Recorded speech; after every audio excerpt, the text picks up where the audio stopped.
People have been speculating that women's bodybuilding is on the way out. But if you were at the Tana Classic, you'd have to disagree. Here's Andy Stevens with a report on the Rumble in Roanoke.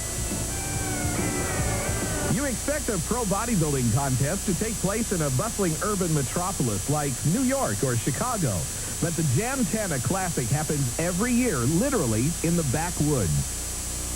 So you'd think the remote location of Roanoke, Virginia would discourage competitors. But this year's Tana drew 29 professionals, the largest lineup in IFBB history.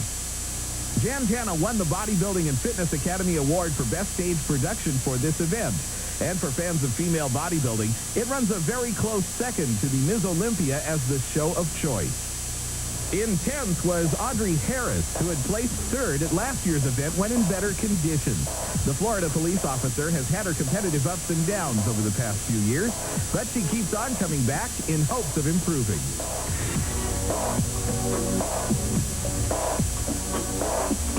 Germany's Gabriele Zixe roared into ninth, looking sleek and lean with triceps that ran all the way to her elbows.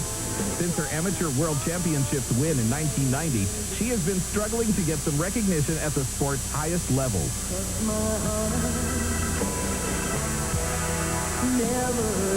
One of the IFBB's sexiest pros, Zuzana Korenkova, finished in 8th. The Czechoslovakian had finished in 6th the year before. Zuzana has great arms and deep muscle separation, but could have used a better tan.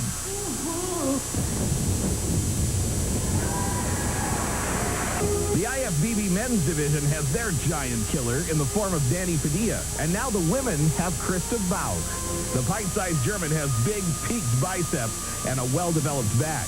You really want to clap for her when you hear that she's 43 years old and has a 16-year-old daughter.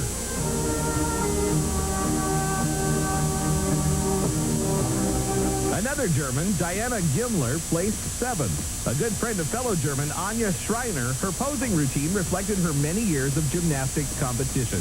Diana's quads and back were the talk of the show.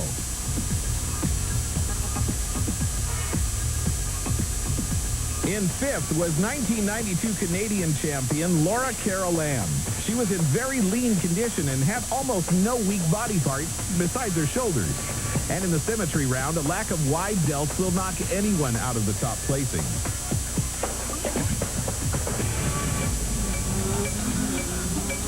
'92 overall national champion Rorit Kearns took 4th place with a whole lot of muscle packed under her 5'1" frame. Raised in Israel, this former college gymnast has a degree in biochemistry, 10 years of soccer under her belt, and a black belt in Taekwondo.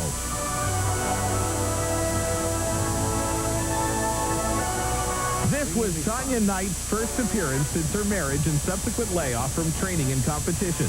She had given the Ironman training system of periodization a try and returned with a lot more muscle. Unfortunately, Tanya was not in the best shape that she needed to be in, particularly in the legs, and missed out on winning. For the cover, great. What are you looking at? Two words come to mind when looking at runner-up Nancy Lewis: genetically gifted. The 1991 USA champion from Richmond, California, has what is called the X-frame.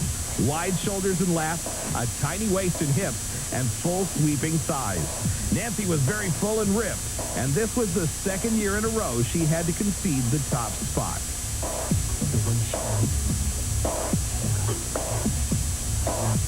Denise Rakowski had won the USA Championships just 3 weeks before this event, and technically wasn't a pro yet.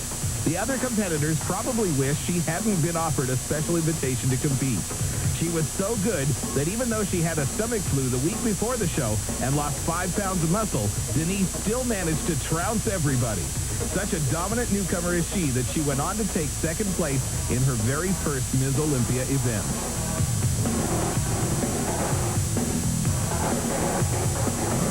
Every year, the Tana Classic gets better and better and provides a splendid alternative for female bodybuilding athletes and fans. For Muscle Magazine, I'm Andy Stevens.